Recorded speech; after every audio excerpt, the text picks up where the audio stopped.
Bom, a minha enorme curiosidade é saber como é que o mestre chegou tão longe. Bem, primeiro não cheguei longe e depois também não sou mestre. Mestre era o nome que se chamava antigamente aos professores. Exatamente. Tinha algum interesse isso, porque tinha a ver com uma outra carreira, que era uma carreira oficinal. Agora não, agora somos doutores, não é? Portanto, desde que entramos para a universidade, desde que a Escola de Belas Artes passou à faculdade, agora progredimos para o ar doutor. Como diria a Paula Rego, quando recebeu o doutoramento honoris causa, dizia: que bom, agora já posso dar picas. Bom, eu não estou interessado em dar picas, até porque ainda sou, neste momento, se calhar, dos professores da Faculdade de Belas Artes, praticamente o único que não fez o doutoramento, ou seja, que ainda sou da antiga carreira. Isto porquê? Porque entrei muito novo a dar aulas e, portanto, fiz ainda a carreira das Escolas Superiores de Belas Artes e não propriamente a carreira do ensino universitário.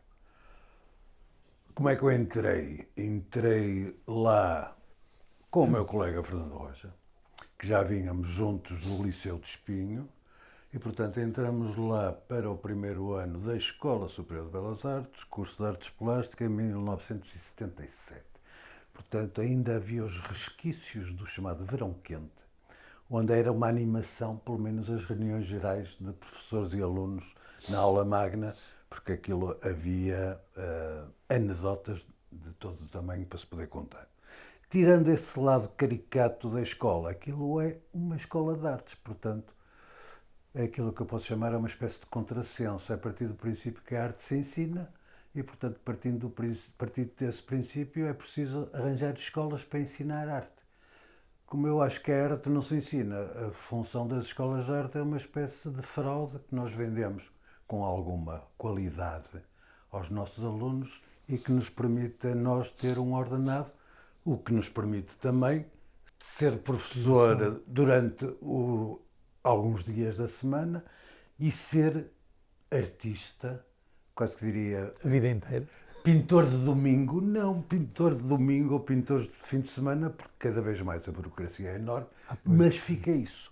Fica essa coisa que eu acho que é fundamental, é que os professores das escolas de arte sejam artistas. Bom, entramos lá em 77, porque é que eu entrei lá? Como se costuma dizer, desde pequenino que tinha queda.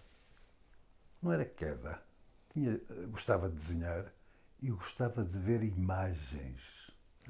E gostava imenso de ver imagens. O meu pai era arquiteto, eu lembro que o meu pai tinha alguns livros de história de arte, inevitavelmente, e era uma coisa que eu gostava imenso, era de folhear aquilo. Eu acho que ainda não sabia ler, mas que já via. E, portanto, havia ali qualquer coisa de fascinante naquilo que é as imagens da arte.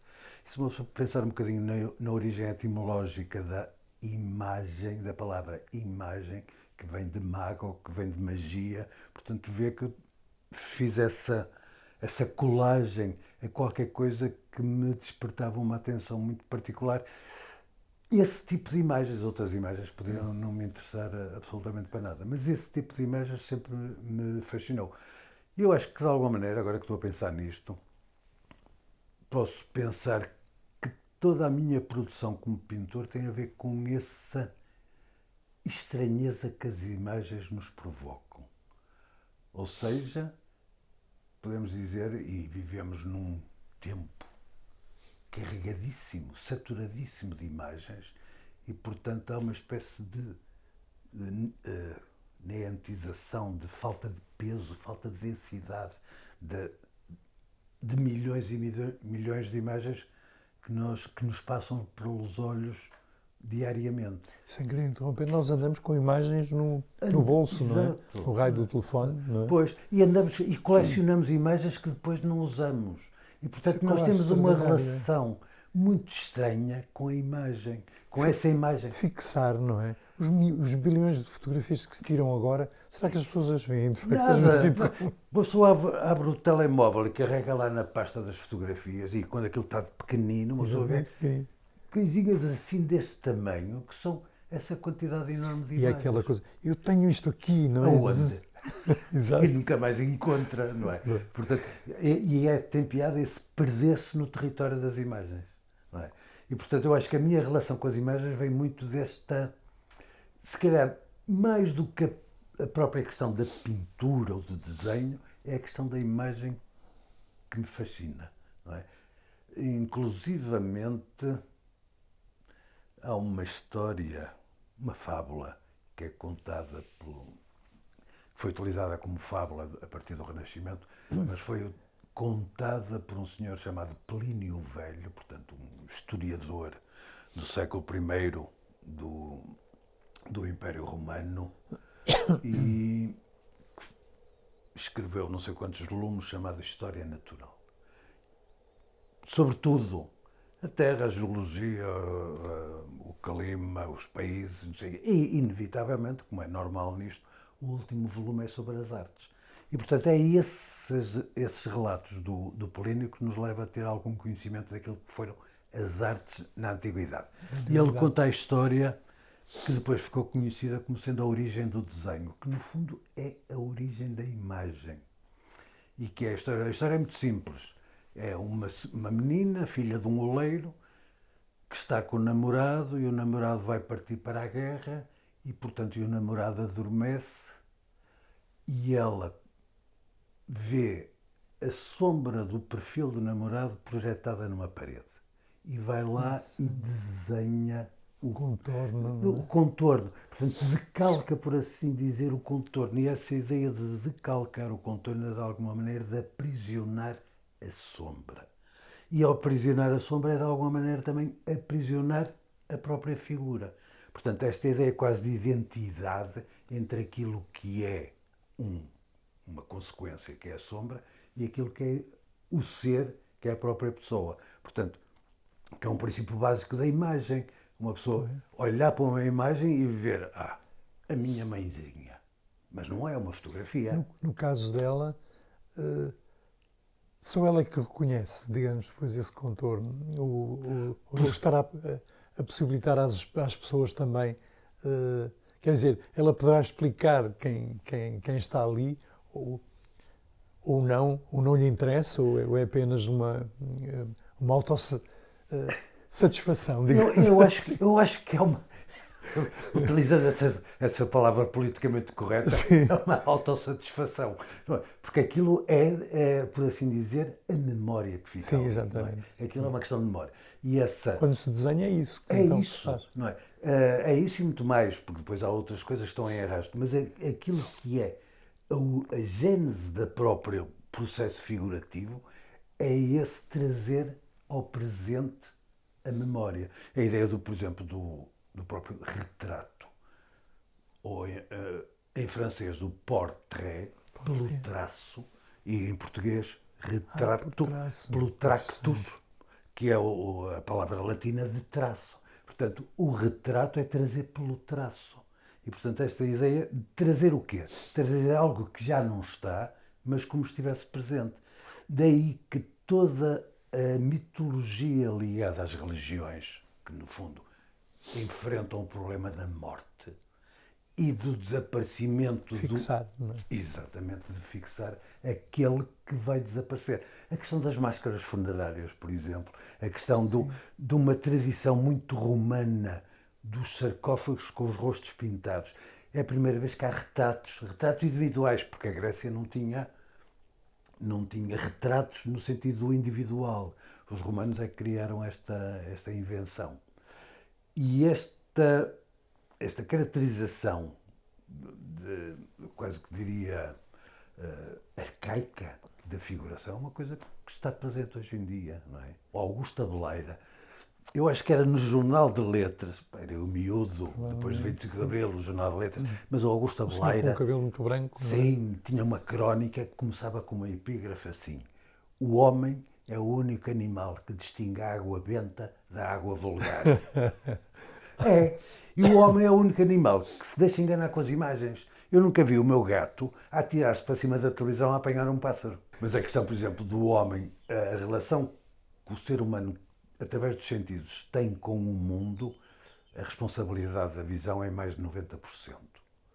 No caso dos cães, por exemplo, tem a ver com o olfato. O cão pode ser praticamente cego. Sim, sim, e guiar-se. E orienta-se, não é? O gato não sei muito bem o que é. O gato é um animal estranho. Será que há uma pré-história da arte, quer dizer, da Os pintura? historiadores gostam de pensar que sim. Agora, ninguém pensará que um, entre aspas, artista pré-histórico pintou uma parede para vender a um cliente, por exemplo.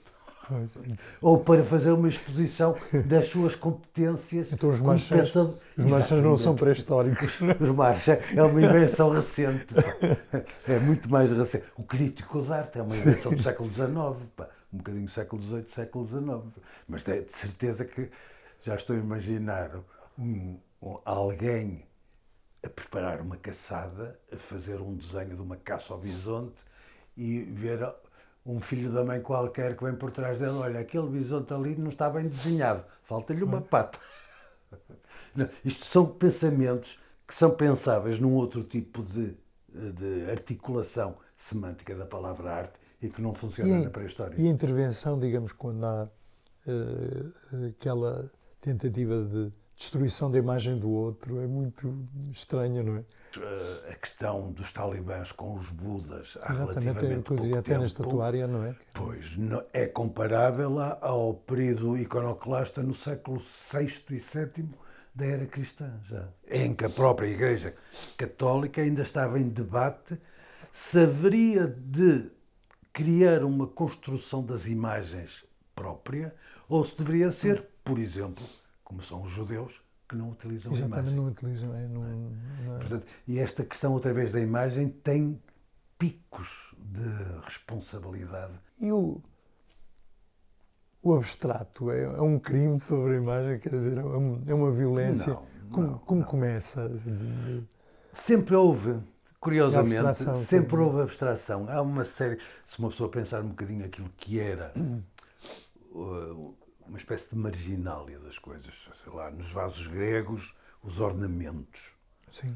Muitos vasos gregos que antes mesmo de ser o período das figuras vermelhas ou das figuras negras, aquilo era só ornamentos. Nos leva também ao elefante na sala. É impossível.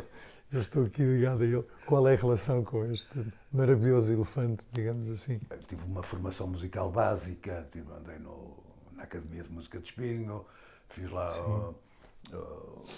alguns anos do conservatório, depois fui para as Belas Artes, deixei perfeitamente isso, pus de lado, ingenuamente focado nas Belas Artes. Uma das Belas Artes. Numa das Belas Artes. Pois excluindo todas as outras. Depois, quando o meu filho mais velho começou a aprender piano, eu disse, olha, porreiro, vou aprender também. Portanto, já tinha 30 e tal anos. Bom. E a melhor altura para uma pessoa aprender é quando não necessita. Ou quando não tem que ter notas, não tem que fazer exames, não tem que... Portanto, eu tinha um professor de piano que era mais novo que eu, que era ótimo porque tocava jazz, Francisco Seabra, é assim que ele se chama. Estava a fazer um mestrado de música do conservatório, música clássica, mas tinha um grupo de jazz, também tocava rock, fazia piano, bar, fazia tudo o que lhe desse dinheiro ele fazia. E era excelente, porque eu ia para a aula e dizia assim, olha, não tive tempo de estudar nada, portanto senta-te tu ao piano e vamos tocar, tocas tu aqui e pronto, e ficamos aqui na conversa. E no fundo era assim que eu resolvia as aulas de piano. Portanto, punha o professor a tocar, que era ótimo. Esta proximidade, e curiosamente o ano de 1977, eu tenho o meu primeiro disco com a Narbonne, cuja capa é feita pelo mestre Abel Mendes. Estas coincidências são interessantes. Eu conheci, digamos, os primeiros pratos vegetarianos comidos ali nas Belas Artes. Sim, com era o professor grado. Não, exatamente. Fantástica cantina naquela altura. A primeira cantina a ter comida macrobiótica. Exatamente, macrobiótica. E os talheres embrulhados, não é? Os talheres limpinhos, não é aquela coisa de todos tirar os talheres de um cesto. Não, e de facto havia essa liberdade porque permitia intrusos como eu fazerem refeições E por cima do corredor da cozinha, onde nós metíamos os tabuleiros com os pratos, tinha lá um letreiro não sei se o Fernando se lembra, mas que era uma coisa antiga que era a conjugação das três artes: pintura, arquitetura e escultura. Portanto, era uma espécie de pano, uma espécie de bandeira quase, estava emoldurado, mas tem piada isso, porque era um tempo em que a própria arquitetura também ainda lá estava. Não é? Pois, Portanto, exatamente. a arquitetura Antes de saiu, separarem, não é? antes de separarem, saiu lá tardiamente. E nessa altura... E havia o café também, que as pessoas se encontravam inevitavelmente. Que era No o São Conselheiro de Lázaro, Sousa, não é? claro, as tertúlias de café, que era evidente. Não é? Outro vizinho, o Rodrigues, também, não é? José Rodrigues? O Zé Rodrigues, Pois. também, um homem que também trabalhava com o teatro, fazia Cenários é. espantosos. Ainda há relativamente pouco tempo, quando eu digo relativamente pouco Tuque, tempo, não era? Ali no Teatro Não, Universitário e no TEP teatro também. universitário e no TEP. Exato. E na Ceiva também. Na Ceiva, exatamente. Ele também fez. Mas há um fantástico, já não me lembro qual era a peça, mas Havia um famosíssimo que era a Casa de Bernardo da Elba, que ficou-me na... qual era esse? A Casa de Bernardo da Elba era uma... recriavam aquele ambiente, era uma peça espanhola, não é? Sim. Em que só havia homens também fazendo mulheres. Era o Júlio Cardoso, precisamente, que era a Alba, que é aquela história Matrona. em que exatamente que tem a mãe que não deixa as filhas sair e é viúva e fecha, digamos, a casa ao mundo, não é? E as mulheres vivem ali. E era do José Havia um Rodrigues. cenário que era fantástico, que uma pessoa entrava e depois tinha um corredor assim a toda a volta, Talvez depois tinha um poço. E o talvez teatro uma era peça- passado lá em baixo. Talvez uma peça do Arrabal, tem impressão, não tenho certeza. Já não me lembro. Mas estamos a Já falar não me dos anos 70, que para mim foram Era maravilhosos, de facto. fantástico. E que esta cidade fervilhava. Tinha Não é? muito mais interesse do que A tem performance agora. também. Mesmo O Jaime Isidoro também. o nessa Jaime altura. Isidoro com as suas duas únicas galerias que haviam verdade, aqui. Alvarez. Eram as duas únicas, pá, Alvarez aqui e a Galeria 2 na Avenida Boa Vista. Aqui ainda lá está o sítio, mas aquilo está fechado. E não havia mais nada em termos de galerias, mas depois havia uma atividade enorme. Havia música, havia performance, não havia... Havia arte, havia o início, o embrião daquilo que iria a ser Serralves, com o Centro de Arte Contemporânea ainda a funcionar no Museu Soares Reis, Sim. com o Fernando Pernes ainda verdade. a fazer exposições já do Que era um circuito. gentleman, não é? Fernando Pernas. Sempre. Foi meu professor numa altura que eu digo como é que era possível, em que toda a gente fumava, inclusivamente ele, que ele era um nevoeiro na sala, que era uma coisa impressionante. Não sei como é que saímos vivos lá. Eu também, me recordaram-me há tempos, o meu pediatra também fumava e durante as consultas, não é? Com o cigarro. Ó miúdo, e tal, como é que estão esses pulmões? E pousava o cigarro e pegava no estetoscópio. Eu vi um barulho, não é aqui. Mas essa ligação, precisamente com a arquitetura, eu acho que é muito interessante, Era porque havia uma interligação muito grande, e não é? ambos aprendíamos. E então com um pai arquiteto, não é? Quer dizer... Sim. Eu costumo dizer que o meu pai era arquiteto e o meu filho mais velho também, eu é que desviei um bocadinho para o lado. Mas acho que era importante este confronto saudável. Claro que as meninas das belas artes de pintura gostavam muito mais dos arquitetos, iam caçá-los, não é?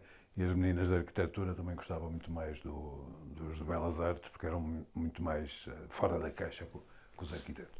E, portanto, Sim. havia ali uma parceria que eu acho que este pessoal formado na separação, já na Faculdade de Arquitetura, não tem consciência de toda uma série de pressupostos, quase que diria, plásticos, que, por exemplo, o caso do Cisa e do Souto Moro são exemplares, não é?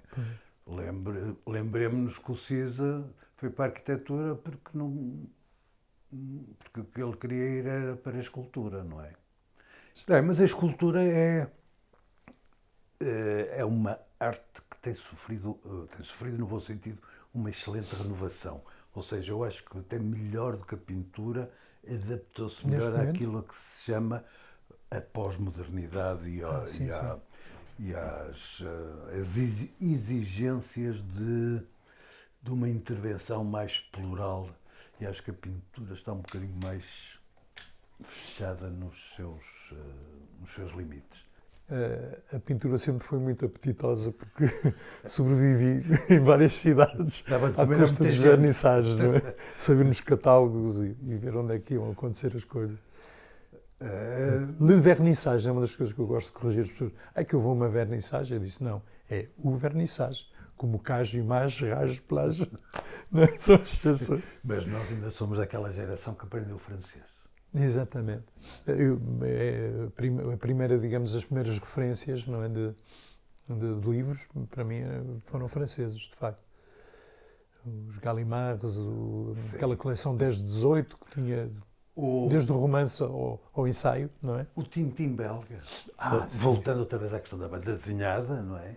E da questão da imagem, não é? O Jacobs, que eu adoro. Fantástico, não é? Com o Mortimer. Blake and Mortimer, não é? O Very British, não é? Com desenhos primorosos. Eu lembro-me de ser miúdo e de copiar esses desenhos. Não tinha nada que fazer, olha que desenho. Lembro-me de copiar. E completamente misóginos, normalmente, em que as raparigas praticamente não aparecem, ou é apenas o que chamavam-se as hospedeiras, não é? Sim. Ou uma assistente de qualquer coisa, são muito misóginos. Ou a Bianca Castafiore. Sim, que é já... Que é uma figura. Mas lembro, por exemplo, de copiar o Hugo Pratt, o autor. Isso é fantástico. É? Que tem uns desenhos a preto e branco lindíssimos. Portanto, aquilo dá um treino. Há uns tempos estava também numa mesa redonda, era eu, o Alves Costa e o Sérgio Fernandes. E o Sérgio dizia, no meu tempo, no primeiro ano das Belas Artes, aquilo era tínhamos que copiar ornatos, passávamos o primeiro ano todo a desenhar cópias de ornatos, cópias de colunas, cópias de não sei o quê. Sim. E dizia aquilo assim com um tom, quando toda a gente estava à espera que ele dissesse, aquilo era uma chatice. Ele disse, não, e aquilo deu-me um treino porreiro de mão, e depois a partir dali eu conseguia desenvolver uma série de coisas. O mestre Alves Costa, que inventa o cinema também na cidade do Porto, digamos assim. O Henrique Alves Costa? Exato. Foi meu colega durante anos do Cinanima em Espinho. Sim. Eu fazia parte de... E o Cineclube, depois o Cineclube do Porto também, não é? O Cineclube do Porto, mas ele foi chamado para o Cinanima. E a pintura é tudo, então, não é? É. Todas essas artes. É. Pintura para mim é mais sagrada? Não, diria. Não, já vi que é um mundo muito... Pintura parte, e aquilo que me interessa desta questão da pintura com a imagem, parte sempre de uma coisa que a escultura não faz. Que a pintura tem que, como já se dizia no Renascimento, contar uma história. E tem que contá-la bem. Como aquelas pessoas que sabem contar anedotas e aquelas pessoas que não sabem contar anedotas. E outros que jogam ao conto e algumas ao romance. Exatamente. E que ultrapassam a própria narrativa, acrescentando mais valia nisso. E a pintura tem isso. Digamos, a pintura tem que simular sempre. É um simulador. Não é? E isto dá-lhe uma responsabilidade e também um risco que uma pessoa tem que pensar nele. Não é? E sofreu com a fotografia ou claro. Acompanhou bem? A pergunta dava para um seminário, como se costuma dizer. Sim. No sentido universitário do termo. Teremos com certeza dos episódios. Há um livro muito curioso que eu tenho alguns por aí, que se chama, de uma exposição feita em Paris, Delacroix e a fotografia. Sim, e o que é que o Delacroix fez? Percebeu como inteligente que era, para que é que a fotografia servia? Para fixar um instante. Então, ele combinou com o Nadar tirar uma série de fotografias de modelo. E depois ficou com aquelas fotografias e ia trabalhando sobre aquilo. Não lhe interessava a fotografia como arte, mas interessava-lhe a fotografia como memória. Pois. E, portanto, em vez de ter que pagar ao modelo, diria assim, o Delacroix pegava nesse material e, como aquilo está fixado, ele podia utilizá-lo sempre que quisesse. O modelo na fotografia não ia mudar de posição. Mas nessa relação com a fotografia, eu acho que a pintura deu muito facilmente o salto para construir outras realidades que não outras imagens da realidade que não as imagens fotográficas. E o impressionismo é logo um excelente exemplo disso, e depois temos logo a ruptura dos modernistas que vão dar a volta completa, não é? Portanto, aquilo que se pode dizer, a fotografia, se isto está fotografado é porque isto aconteceu. E isto é um princípio que nós ainda associamos à verdade da fotografia, que nós sabemos, com as fake news, isto Sim, está claro, perfeitamente pode em ser. causa. Portanto, isto vai nos alterar completamente o sentido que nós, de credibilidade que nós teremos que ter com as Essas imagens. fotografias, a certa altura, começaram a ser retocadas, não é? Até pintadas, Sim. ou, coloridas, não é? Sim, mas há um exemplo fantástico, que é quando o Trotsky desaparece de uma fotografia ao lado do Lenin. Ah, sim. Tem mais de 100 anos, não é? E, portanto, aí já começa aí uma tentativa de reescrever a história através dessa... O maoísmo fez com muita... com muita mais garra. Com muito mais garra, não é? Portanto, no outro dia O comprei... bando dos quatro, não é? Desapareceram todos. Há coisas fantásticas. No outro dia comprei um disco, porque vi uma entrevista de uma pianista chinesa na televisão, que era outra vez as variações Goldberg, de que eu sou fã. Sim, claro. Tenho aí uma coleção enorme das variações Goldberg. E às tantas, não sei se era mesmo o título da entrevista ou se era qualquer coisa que ela dizia no meio da entrevista. Como Bach derrotou o mal. Portanto, porquê? Porque ela supostamente não podia aprender música clássica, porque tinha que aprender a música popular chinesa, portanto o piano nem sequer fazia parte da Revolução Cultural, e portanto tudo aquilo foi feito às escondidas, não é? E portanto de alguma maneira... Pois, a música clássica é considerada altamente burguesa, não é? Claro. Pois, individualista, não é? Era do pior que podia acontecer à China, era exatamente isso. E portanto ela faz exatamente uma espécie de vingança nesse disco e nessa entrevista, e depois nos discos sobre... Como aquela criatura sublime se impôs, não é? De facto, Exatamente. à revolução cultural. Sim. Bem, é melhor não falar do Bach, que é a minha paixão, mas